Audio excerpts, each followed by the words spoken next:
नमस्कार, मैं हेमंत कृष्ण। द संकेत लाइव में आप सभी का स्वागत है। आज हमारे साथ डॉक्टर ओपी मिश्रा जी मौजूद हैं और डॉक्टर साहब आज हम चर्चा करेंगे जी। आरएसएस चीफ मोहन भागवत जी के ऊपर।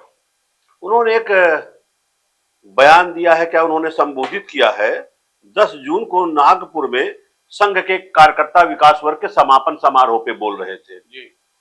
और प्रत्यक्ष रूप से जो भी चुनाव बीता है और जिस तरह का रवैया, जिस तरह का व्यवहार भाजपा के नेताओं, खासकर मोदी और अमित शाह का रहा है, उस पर उन्होंने कहा कि चुनाव में प्रतिस्पर्धा तो बहुत जरूरी है और इस प्रतिस्पर्धा में ही कोई ठीक चीज उभर के सामने आती है, लेकिन झूठ के आधार पर, फरेब के आधार पर और मर्यादा का पालन न हो, इस आधार पर अगर आप चुनाव लड़ते हैं तो इसका इंपैक्ट बहुत खराब पड़ता है।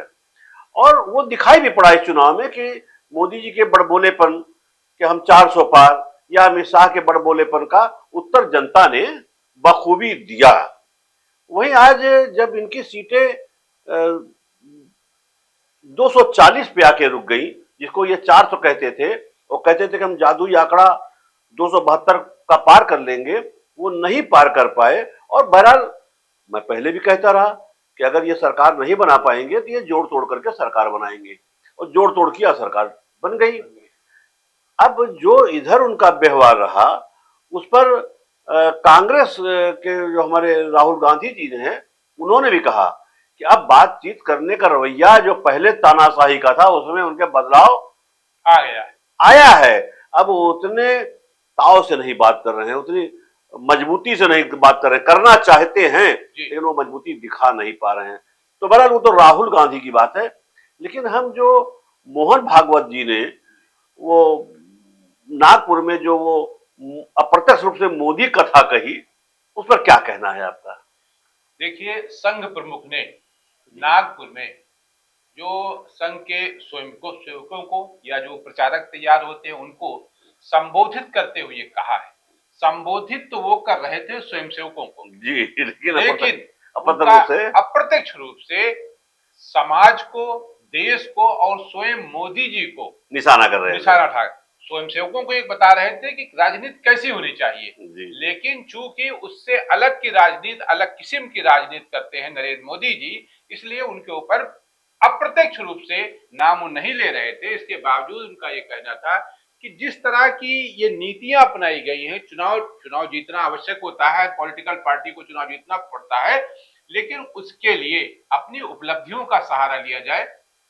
हमने जो 10 वर्षों में किया है, उन्होंने कहा ना कि मणिपुर में पिछले साल से जो हो रहा है, सरकार लगातार चुप्पी साधे हुए है। उनका सीधे कहना था कि सरकार को हस्तक्षेप करना चाहिए। खासतौर से गृह मंत्री अमित शाह जी को, संघ प्रमुख को इस बात का बहुत आश्चर्य हुआ है कि अमित शाह जी को गृह विभाग फिर दे दिया गया। काम करने वाला उस मर्यादा का ध्यान रखता है, वो मर्यादा ही अपना धर्म है, वो मर्यादा ही अपनी संस्कृति है, जो महाराज जी ने अभी बहुत मार्मिक कथाओं से थोड़े में बताई, पूरी बताई। उस मर्यादा का पालन करके जो चलता है वो कर्म करता है, लेकिन कर्मों में लिप्त नहीं होता, उसमें अहंकार नहीं आता कि मैंने किया। अब 1 साल से मणिपुर शांति की राह देख रहा है, उसके पहले 10 साल शांत रहा। पुराना गन कल्चर समाप्त तो हो गया ऐसा लगा, और अचानक जो कलह वहां पर उपज गया या उपजाया गया, उसकी आग में अभी तक जल रहा है, त्राही त्राही कर रहा है। कौन उस पर ध्यान देगा? प्राथमिकता देके उसका विचार करना ये कर्तव्य है। जबकि मणिपुर की है क्या कि मणिपुर में जो भी कुछ हो रहा है उसमें वहां के जो संघ के स्वयंसेवक है वो प्रभावित हो रहे हैं। जी, उनकी सारी स्ट्रेटजी जो संघ की है वो फेल होती जा रही है। और ऑलरेडी सरकार वहां जो है केंद्र में भाजपा की है, जिसको कहा जाता है कि संघ का एक अंग है।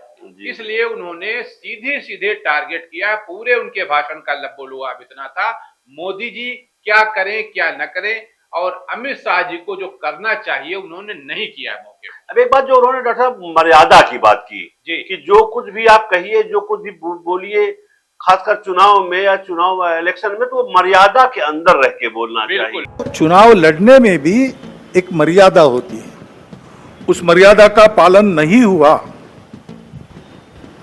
क्योंकि उसका पालन होना इसलिए आवश्यक है कि हमारे देश के सामने चुनौतियां समाप्त नहीं हुई। बिल्कुल। देखिए, जैसे उन्होंने कहा कि जो विरोधी दल है वो विपक्ष नहीं है, न वो देश के दुश्मन है, वो भी समाज के लिए है, देश के लिए कर रहे हैं, इसलिए उन्होंने प्रतिपक्ष शब्द इस्तेमाल किया। कहा कि उनके लिए वो प्रतिपक्ष के नेता हुए, न कि विपक्ष। आप उनसे दुश्मनी कर लोगे क्या? वो दुश्मन तो नहीं है ना, वो भी भारत के नागरिक हैं। जिस तरह आप चुनाव लड़ रहे हो, मतदाता आपको चुनता है, उसी तरह मतदाता उनको भी चुनते हैं। तो उनकी भी बात की अहमियत है। लोकतंत्र में पक्ष और विपक्ष दोनों होना चाहिए। अगर सरकार को क्रिटिसाइज नहीं किया गया तो फिर सरकार तो जैसे कि मोदी जी ने, अच्छा, अब एक बात, किसी के पास हिम्मत नहीं कि उनकी आलोचना कर सके, न टीवी, न सोशल मीडिया, न समाचार पत्र, तब तो फिर मदान हो जाएंगे ना, जो मर्जी वो करेंगे, 400 पार की बात करेंगे। लेकिन एक बात जो अभी आपने कही, वो मोहन भागवत जी ने कहा जी कि अमित शाह को जो उन्होंने गृह विभाग दे दिया, जी वो चकित हैं। बिल्कुल और चकित इसलिए हैं कि जो पिछले 10 सालों में गन कल्चर खत्म हो चुका था जी मणिपुर में, जी वो 1 साल से गन कल्चर लौट आया लौट आया। है। एक बात।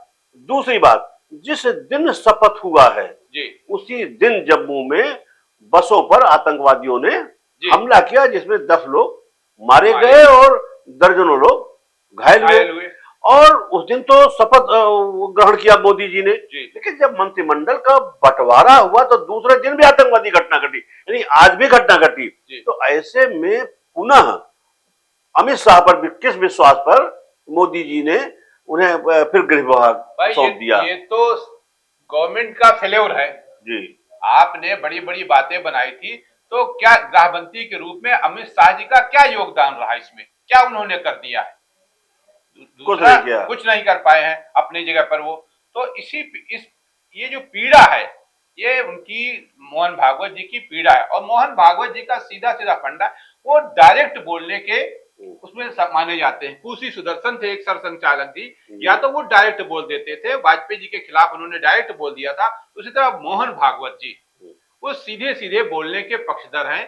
जो उनको कमियां दिखाई पड़ी, उन्होंने बात की संघ के स्वयंसेवकों से, लेकिन उनका इशारा सीधे सीधे इनके तरफ था। दूसरा, जिस तरह जेपी नड्डा जी ने, उनको संघ प्रमुख को पीड़ा इस बात की है कि जेपी नड्डा जी ने संघ को अननेसेसरी क्यों इसमें खींच लिया, क्या जरूरत थी उसकी? जिस प्रकार ये बातें हुई, जिस प्रकार एक दूसरे को लताड़ना हुआ, जिस प्रकार प्रचार के दौरान हमारे करने से समाज में मनमुटाव बढ़ेगा, दो गठ बटेंगे, आपस में शंका संशय उत्पन्न होगा, इसका भी ख्याल नहीं रखा गया और विनाकारण संघ जैसे संगठनों को भी उसमें खींचा गया। टेक्नोलॉजी का सहारा करके असत्य बातें परोसी गई, नितांत असत्य।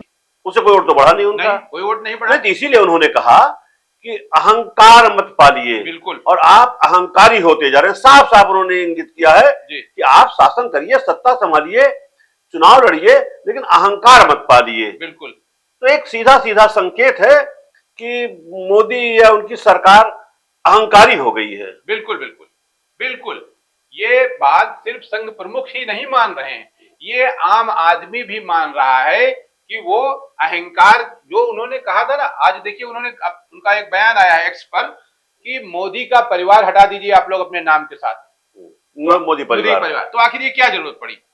इसका मतलब कहीं ना कहीं कोई सेटबैक तो है ही। नहीं, आप जब चाहेंगे परिवार बना देंगे, जब चाहेंगे परिवार हटा देंगे, चौकीदार हो जाएंगे, जब चाहेंगे मोदी का परिवार हो जाएगा। ये सब आप मनगढ़ंत स्टोरी तैयार करते रहते हैं, लोगों को इमोशनली ब्लैकमेल किया करते हैं। नहीं, ये है ना। ये तो लगता है कि जैसे पहले गांव में वहां पे सब मंचों पे वो नाटक हुआ करता था कि नाटक में सीन बदला करता था, उसी तरीके ये एपिसोड में कभी वो जनसेवक हो जाते हैं, कभी सेवक हो जाते हैं, कभी चौकीदार हो जाते हैं, कभी परिवार हो जाते हैं, और एक समय बाद जब चुनाव खत्म होता है, स्थितियां खत्म होती है, तो आप उसको बदल देते हैं, स्थिर नहीं रहते किसी चीज। दूसरा है क्या, संघ और भाजपा के बीच एक कड़ी होती है समन्वय की, वो समन्वय नहीं दिखाई पड़ा इस वक्त, वो समन्वय है ही नहीं, वो समाप्त, और अभी भी नहीं है, समाप्त कर दिया इन्होंने। कोई जब मिनिस्ट्री बनती है तो एक बार संघ से बात जरूर की आती है कि हम इन लोगों को मंत्रिमंडल में शामिल कर रहे हैं। कहीं नहीं, तभी तो संघ प्रमुख को यह ताज्जुब हुआ ना कि अमित शाह जी को गृह मंत्रालय कैसे दे दिया गया। हम एक बात मान लेते हैं कि वो नड्डा जी राष्ट्रीय अध्यक्ष थे बीजेपी के, और उन्होंने ये कह दिया कि अब हमें जरूरत नहीं है संघ की, हम मजबूत स्थिति में हैं, अपनी पार्टी हम खुद चलाना जानते हैं। ठीक है, तो क्या उन्होंने अपने मन से कहा? ऐसा हमें नहीं लगता, नहीं, क्योंकि इसके पीछे मोदी शाह की कोई न कोई रणनीति होगी और रही होगी। और जो बात आप ये अस्वीकार कर दें कि संघ आपका परिवार नहीं है, पूरा देश आपका परिवार है, ये बात तो मोहन भागवत जी को खराब लगेगी। क्यों? कि भारतीय जनता पार्टी को पूरे देश में स्थापित करने के लिए, सरकार बनाने के लिए 2014 में उन्हीं का प्रयास काम किया, और आज आप उसको नकार रहे हैं। देखिए, अभी हमने कुर्सी सुदर्शन जी का जिक्र किया है। उन्होंने जब वाजपेयी जी की सरकार थी तो उन्होंने स्पष्ट मत दे दिया था कि भाई अब नया जनरेशन सामने आना चाहिए और पुराने लोगों को पीछे स्वतः हट जाना चाहिए, स्पष्ट उनका था। उसी के बाद नरेंद्र मोदी जी को पेश किया गया एज ए प्रधानमंत्री के रूप में। तो किसी भी उसमें संघ की सलाह लिया जाना एक तरह से तो आवश्यक माना जाता है। इसका मतलब कि वो तो संघ के लिए भस्मासुर साबित हो गए। हाँ, और उसका नतीजा भी देखा आपने इस चुनाव में। कहीं आपको दिखाई पड़ा कि संघ के स्वयंसेवक आए हों आपके पास संघ के पर्ची ले लीजिए या संघ के स्वयंसेवक नहीं आए हो? जब आपने संघ को नकार दिया तो देश की जनता ने भी समझ लिया। जब आप संघ के नहीं, जब आप संघ के नहीं हुए तो आप देश के क्या होंगे, जनता के क्या होंगे? उसका दुष्परिणाम ये हुआ कि इन्होंने जो जादुई आंकड़ा था 272 का, वो नहीं पार कर पाए। आपने कल कांग्रेस के नेता राहुल गांधी भाषण सुना होगा ना, रायबरेली में। उन्होंने स्पष्ट कहा कि अगर प्रियंका गांधी बनारस से चुनाव लड़ जाती तो बुरी तरीके हार जाते। और सिर्फ अयोध्या में नहीं भाइयों और बहनों, सिर्फ अयोध्या में नहीं, वाराणसी में जान बचा के निकले हैं प्रधानमंत्री। और मैं आपको कहता हूं और बहन से कह रहा हूं, अगर ये लड़ जाती वाराणसी में, अगर ये लड़ गई होती तो आज हिंदुस्तान के प्रधानमंत्री 2-3 लाख वोटों से वाराणसी का चुनाव हार जाते। क्योंकि भारत का प्रधानमंत्री 1,50,000 से जीत रहा, ये अपने आप में शर्मनाक है। राहुल गांधी ने आज भी कहा है कि वहां वो हारते हारते बचे हैं। बिल्कुल। इनकी तो अगर प्रियंका गांधी वाराणसी से चुनाव लड़ जाती तो इनकी हालत वही होती जो अमेठी में स्मृति ईरानी की हुई है। बिल्कुल। भाई स्मृति ईरानी जिससे चुनाव हारी हैं, वो कौन है? वो तो एक तरीके से हम प्यादा शब्द नहीं यूज करेंगे, लेकिन एक सामान्य कार्यकर्ता है, सामान्य कार्यकर्ता। तो अगर मतलब वो लड़ जाती प्रियंका गांधी वहां से, तो बड़ा नाम था ना, बड़ा नाम था। अजय राय की अपेक्षा 100 गुना बड़ा नाम, 100 गुना बड़ा नाम था। तो जब अजय राय 4-4.5 लाख वोट पा सकते हैं तो प्रियंका गांधी 7-8 6 लाख 7-8 पा सकती, वो हार जाती हो, और काफी अंतर से ये हारते। बच गई इनकी इज्जत, बच गई। वो वहां के लोगों को बधाई के पात्र कहने का प्रधानमंत्री का मान बचा लिया। इन्हीं सब बातों को लेकर के मोहन भागवत ने उनको आगाह किया है कि आप शासन करिए, सत्ता चलाइए, लेकिन अहंकार मत पारिए, और अहंकार आपको खा जाएगा। यही अहंकार था कि जो वो 272 का आंकड़ा नहीं पार कर पाए, और यही अहंकार था कि जो चुनाव उन्हें 10 लाख से जीतना था वो केवल 1.5 लाख। देखिए, अभी दिक्कत फिर आएगी जब भारतीय जनता पार्टी का अध्यक्ष बनाया जाएगा। अमूमन भारतीय जनता पार्टी की जब अध्यक्ष बनता है तो संघ के राय से बनता है। आपको याद होगा वेंकैया नायडू जी जब वहां से हटे अध्यक्ष पद से, उपराष्ट्रपति बन गए थे, तो ये सवाल खड़ा हुआ कि अध्यक्ष कौन बनेगा। तमाम नाम आए, लेकिन अंत में एक नाम नितिन गडकरी का संघ प्रमुख ने भेज दिया था कि ये बनेंगे, और फिर वो बन गए। अभी ये दिक्कत पुनः आने वाली है। हम किससे राय लेंगे? ये राय लेंगे नहीं। जब ये राय लेंगे नहीं तो भी इस बात ज्यादा बिगड़ जाएगी। नहीं, बात बिगड़ नहीं जाएगी। मैं यहाँ कहना ये चाहता हूँ, अगर इन्होंने जी भारतीय जनता पार्टी का जो नया अध्यक्ष बनाया और उसमें संघ की सहमति नहीं हुई, तो मैं तो ये समझूंगा कि दोनों नदी के दो किनारों पर पहुंच चुके हैं बिल्कुल। और इसका खामियाजा आगे चलकर के भारतीय जनता पार्टी को उठाना पड़ेगा। अध्यक्ष कौन होगा कौन नहीं होगा, लेकिन मेरा एक अनुमान है अभी से, संघ को अगर पूरे देश में कोई सबसे अधिक पसंद व्यक्ति है तो वह है उत्तर प्रदेश के मुख्यमंत्री योगी आदित्यनाथ, सबसे नंबर 1 एकदम सही बात कह रहे हैं। अगर वो भारतीय जनता पार्टी के अध्यक्ष बन जाते हैं तो ये कोई ताज्जुब की बात नहीं है। आप समझ लीजिएगा। मैं बाबा, जो 33 सीट इन्होंने यहाँ जीती है जी। उसमें 30 सीट तो मैं साफ साफ कह सकता हूँ वो योगी आदित्यनाथ के बलबूते पे जीता है उन्होंने। 3 सीट मैं मान सकता हूँ जो भारतीय जनता पार्टी के राष्ट्रीय नेताओं के मेहनत से जीता हो। क्यों कि प्रधानमंत्री मोदी जी के अगल बगल की जितनी भी सीट थी जी, सारी की सारी सीटें हार गए और जहां जहां भी ये जीते हैं उसमें हम बहुत गंभीरता से कहते हैं, स्वीकारते हैं कि योगी जी के प्रयास से ये 30 सीट तो कम से कम जीते हैं। यहाँ पर अयोध्या हारे, काशी हारे और काशी में हारते हारते बच गए, नहीं बच गए। तो ये जितने गाजीपुर हार गए, गाजीपुर हार गए, इलाहाबाद जो है संगम जहां तीर्थ है वो हार गए। हाँ, तो खेल तो आपका गड़बड़ हो गया कहीं ना कहीं से। और ये सिर्फ आपका जो ओवर कॉन्फिडेंस था, जो आपके अंदर नहीं, बड़बोलापन था, और कॉन्फिडेंस क्या है, अभिमान था आपको कि अहंकार जो था, हम तो 400 पार जा, उसी अहंकार इसी अभिमान को रेखांकित किया है संघ प्रमुख ने। ठीक, अब इस चर्चा को आज यही समाप्त करते हैं, कल फिर मिलेंगे। नमस्कार।